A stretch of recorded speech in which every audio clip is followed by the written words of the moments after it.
हेलोविट्स हम लोग कर रहे थे कंप्लीट इन्वायरमेंट फॉर यूपीएससी। और आज के लेक्चर में हम लोग बात करने वाले हैं कैरेक्टरिस्टिक ऑफ इकोटोन के बारे में। तो पिछले लेक्चर के अंदर हम लोगों ने टाइप्स ऑफ इकोसिस्टम खत्म कर लिया था, जिसके अंदर हम लोगों ने टेरेस्ट्रियल इकोसिस्टम, एक्वाटिक इकोसिस्टम और ट्रांजिशनल इकोसिस्टम के बारे में, सबके बारे में डिटेल्स देख लिया था। और आज की वीडियो में हम लोग बात करने वाले हैं कैरेक्टरिस्टिक ऑफ इको टोन के बारे में, तो या फिर ट्रांजिशनल इको टोन के बारे में देखेंगे। तो ये सब ने देख लिया था कि भैया यहाँ पे हमारा लैंड था और यहाँ पे हमारा इकोसिस्टम 1 था, इकोसिस्टम 2 था, और जहाँ पे ये मीट कर रहा है तो भैया यही क्या हमारा ट्रांजिशनल इकोसिस्टम था। इसी के अंदर इसी को हमने क्या कह दिया था, इको टोन कह दिया था। तो भैया आज इसी की इको टोन के हम लोग बात करें, कैरेक्टरिस्टिक देखेंगे कि क्या खासियत होती है इनकी। तो सबसे पहले इनकी कैरेक्टरिस्टिक देखते हैं। पहला पॉइंट क्या है, इट कैन बी नेचुरल और मैन मेड, यानी कि ये नेचुरल भी हो सकते हैं और मैन मेड भी हो सकते हैं, ठीक है। और दूसरा क्या है, इट कैन बी नैरो और वाइट, ये नैरो और वाइट भी हो सकते हैं। और also known as zone of tension. अब भैया जोन ऑफ टेंशन क्यों कहते हैं ऐसे, ठीक है, जोन ऑफ टेंशन क्यों कहते हैं? जोन ऑफ टेंशन इसलिए कहते हैं क्योंकि भैया हमने अभी हाल देखा कि भैया कि यहाँ से हमारा लैंड एरिया था, ठीक है, मैन ग्रुप कहाँ उगते हैं, तो यहाँ से ऊपर हमारा इकोसिस्टम 1 है और यहाँ पे इकोसिस्टम 2 है। और ये वाला बीच वाला एरिया क्या होता है हमारा, इकोटोन होता है। तो भैया इकोटोन वाले एरिया के अंदर भैया दोनों जो इकोसिस्टम है इसके इफेक्ट पड़ेंगे या नहीं, या नहीं पड़ेंगे?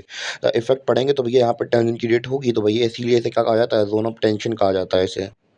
और भैया दूसरा ये कहें कि भैया इस जो ट्रांजिशनल जोन है यहाँ पे मिट्टी भी होगी, सॉइल होगी टेरेस्ट्रियल की, और एक्वाटिक का पानी भी होगा। तो भैया इफेक्ट तो पड़ने वाला है, इम्पैक्ट तो बहुत भारी पड़ने वाला है, इसीलिए इसे क्या कह देते हैं, जोन ऑफ टेंशन कह देते हैं। क्या कह देते हैं? जोन ऑफ टेंशन कह देते हैं। तो भैया इसी के साथ पॉइंट जुड़ा हुआ है, having condition intermediate two adjacent ecosystem. तो भैया एक तरीके से ये समझ लीजिए कि भैया एक एग्जांपल है ना, तो दो घर बने हैं और बीच में खाली जगह डली है, तो भैया कचरा डलेगा वहाँ पे, तो दोनों लोग कचरा फेंक रहे हैं अपना अपना, ऐसा एग्जाम्पल कर रहे हैं, समझ लीजिए, ठीक है। और जब हम लोग बात करें कि अब दोनों जगह से इंटरलिंक्ड है, तो भैया यहाँ पे some new species can be present there. तो यहाँ पे कुछ नई प्रकार के हमें जीव जंतु देखने को मिलेंगे। तो कुछ हमें पता है, अब लैंड वाले तो लैंड में रहते हैं और जो पानी वाले पानी के अंदर रहते हैं, मछली पानी के अंदर रहती है और लैंड वाले लैंड के अंदर रहते हैं। तो भैया कुछ हम लोग बात करें न्यू स्पीसीज भी तो यहाँ पे होंगी जो कि ऐसे एरिया के अंदर रहती हैं कि भैया दोनों जगह सर्वाइव कर सकें, क्योंकि भैया यहाँ पे कुछ नई स्पीसीज भी हमें स्पीसीज देखने को मिलती हैं। तो अब भैया हम लोग क्या देखेंगे, पांचवा पॉइंट भी है, आप आसानी से समझ में आ जा सकता है कि भैया greater number of species can be found in this area. तो भैया ज़्यादा से ज़्यादा मात्रा में यहाँ पे स्पीसीज पाई जाएंगी। और जब ज़्यादा से ज़्यादा मात्रा में यहाँ पे स्पीसीज पाई जा रही हैं तो इसी को क्या कहेंगे, एज इफेक्ट बोलेंगे। और अगर हम लोग बात करें कि जो स्पीसीज यहाँ पे प्रेजेंट होंगी, species present in this area is known as species.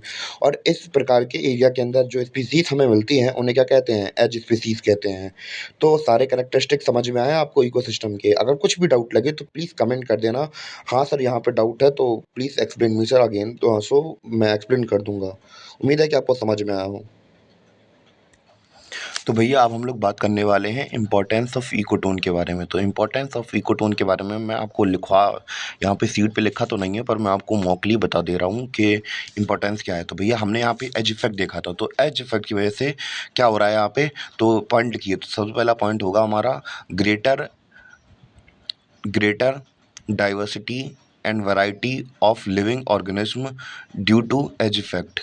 तो पहला पॉइंट तो ये लिख लेना। तो और दूसरा पॉइंट लिखिए, it gives good nesting places. किसके लिए नेस्टिंग प्लेसेस बहुत अच्छी होती है भैया? बर्ड्स के लिए काफ़ी अच्छी नेस्टिंग प्लेसेस देते हैं ये, ठीक है। तो यही लिख सकते हैं, it offer good nesting places for birds लिख दीजिए या फिर नेस्टिंग प्लेसेस ही डाल दीजिए, काफ़ी है तो।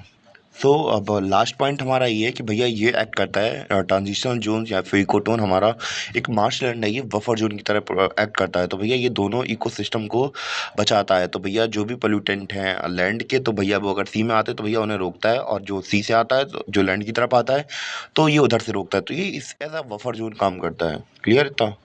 तो पॉइंट कैसे लिखेंगे, तो पॉइंट ऐसे लिखेंगे, act as a buffer zone and protect the boundaries of adjacent ecosystem. तो ऐसे करके आप लोग पॉइंट में इंपॉर्टेंस डाल सकते हैं। तो क्योंकि भैया अगर कोई भी हमारा आंसर राइटिंग होती है तो भैया ऐसे ही अलग अलग पॉइंट्स, अलग अलग डायमेंशंस बताने पड़ते हैं आपको। तो इसीलिए मैं अलग अलग पॉइंट्स आपको बता रहा हूँ, तो जिससे कि आपको उसका एक आइडिया मिल जाए। जैसे कि टाइप्स वगैरह के बारे में बता दिया, इंपॉर्टेंस बता दिया, उसकी डेफिनेशन बता दी, कॉन्सेप्ट बता दिया। तो इससे आपको आंसर राइटिंग में काफ़ी हेल्प मिलने वाली है। और एक पॉइंट और लिख लीजिए, तो भैया एक पॉइंट और है कि इट इज़ अब थोड़ा हम लोग बात करें क्लाइमेट चेंज से क्लाइमेट चेंज से भी रिलेटेड हमारा इकोटोन।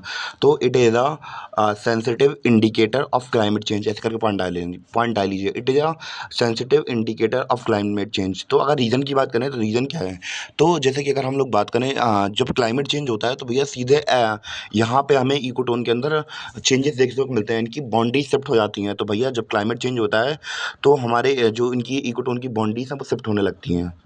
अगर आपको रीजन लिखना भी है साथ में, अगर रीजन इंक्लूड करके देना भी है तो ऐसे दे सकते हैं, shifting of boundaries between two ecosystem is sine of climate change. तो ऐसे करके आप लोग एक पॉइंट दे सकते हैं, रीजन दे सकते हैं इस पॉइंट के अंदर। ठीक है, तो समझ में आ गया होगा आपको क्या क्या होता है शिफ्टिंग, क्यों होता है शिफ्टिंग वगैरह क्लाइमेट चेंज बाउंड्री के बीच में।